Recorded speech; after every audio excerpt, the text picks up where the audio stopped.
We divide 412 by 5 in a long division method. 5 times 8 is 40. On subtracting, we get 1. So now we put down these 2 and it is 12. 5 times 2 is 10. On subtracting, we get 2. So now we have no any other number to put it down.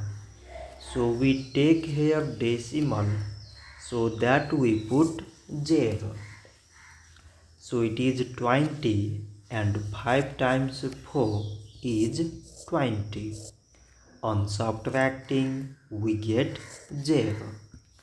So 412 divided by 5 is 82.4.